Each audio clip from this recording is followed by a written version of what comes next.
유방은 내분비 기관이란 말이에요. 내분비 기관이니까 유선 조직이 있으면 그 주변을 이제 지방이 둘러싸여 있고 피부가 있잖아요. 어떤 장기를 열고 들어가기가 쉽지가 않은 거예요. 한마디로 위장을 잘라서 열고 들어가고 대장을 잘라서 열고 들어가고 이렇게는 정말 겁이 나잖아요. 그것처럼 유방도 이렇게 자르고 들어간다는 게 생각하기 쉽지 않겠죠. 그러니까 이제 재수술을 하기가 쉽지 않은 거예요. 유방을 자르고 들어가기는 좀 쉽지 않으시겠죠.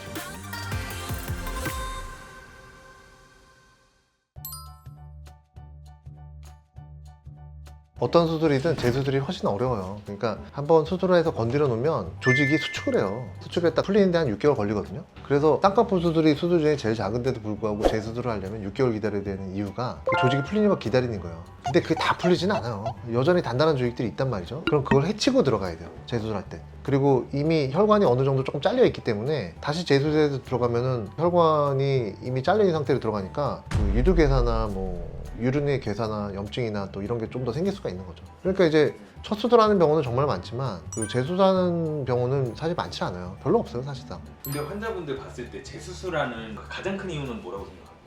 그 이유는 사실 많아요. 이유는 많은데 원래는 구형구축이죠. 원래는 구형구축인데 아무리 구형구축이 적게 생긴다고 하더라도 저희는 뭐 몇십 년 동안 쌓였던 분들이 오시는 거고 뭐 전국이 아니라 뭐 사실 미국이랑 일본에서 교포들이 많이 오세요. 많이 오시는데 사이즈 불만족으로 오시는 분들도 많아요.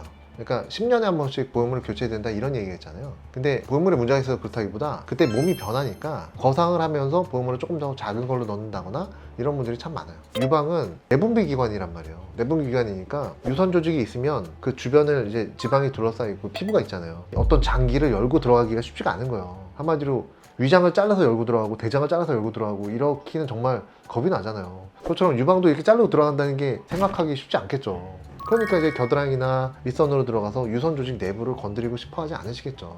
그러니까 이제 재수술을 하기가 쉽지 않은 거예요. 왜냐하면 재수술 하려면 겨드랑이 저격, 밑선 저격만으로는 안 돼요. 기본적으로 유방은 시간이 지날수록 처지기 때문에 유방을 끌어올려줘야 되는데 그러려면 유방을 열고 들어가야 돼요. 유방을 자르고 들어가야 된단 말이에요. 근데 이제 아무리 훌륭한 성형외과 선생님도 유방을 자르고 들어가기는 좀 쉽지 않으시겠죠. 저희는 뭐 맨날 그런 거 하던 사람들이니까.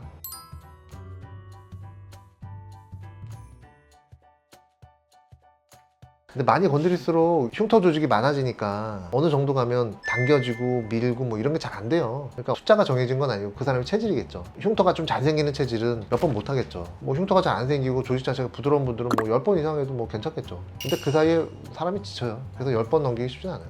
재수술을 거듭할 때마다 그 절개 부위가 달라지나요? 그래서 겨드랑이, 유륜, 밑선, 흉터 다 있으신 분들도 있어요. 근데 그 전에 수술할 때 찢었던 데를 또 찢고 들어가면 안 돼요? 그래도 되긴 하는데 만약에 파손이 됐다거나 그러면 겨드랑이로 파손된 보형물을 제거하면 안 돼요. 원칙이. 그러다가 다 번진단 말이에요, 실리콘이. 기본 원칙이 파손이 됐으면 가까운 거리로 들어가야 되기 때문에 밑선으로 들어가거나 유륜절개로 들어가야 돼요. 근데 유륜절개를 또 여러 번 하면 또 유륜이랑 유두가 괴사가 될 수가 있고. 많이 할수록 좀 흉터가 많은 그쵸. 흉터가 많아질 가능성이 높아지겠죠. 혹시 재수술 할 때 상처가 좀 적게 남는 수술법이 있나요? 뭐 본인의 체질이 또 중요하고 또 텐션이 가해지면 상처가 벌어져요. 그래서 텐션을 어떻게든 적게 만들어야죠. 또 그런 부위가 있어요. 또 오신 분들 중에 여기 아래 여기 상처 있는 분들 되게 많아요. 다 코 여기 넣느라고. 아 그죠. 늑연골 때. 늑연골 떼가지고 코 넣느라고 여기 흉터 있는 분들 되게 많아요. 근데 이 흉터가 좋은 분을 거의 못 봤어요. 다 흉터가 나빠요. 그러니까 거기는 그런 부위예요. 그 선생님이 잘못하신 게 아니라 늑연골 떼는 부위가 흉터가 잘 생기는 것 같아요. 어떤 선생님이 하셔도 다 흉터 나쁘더라고요. 이걸 보면서 성형외과 선생님들이 저한테 얼마나 고마워하실까.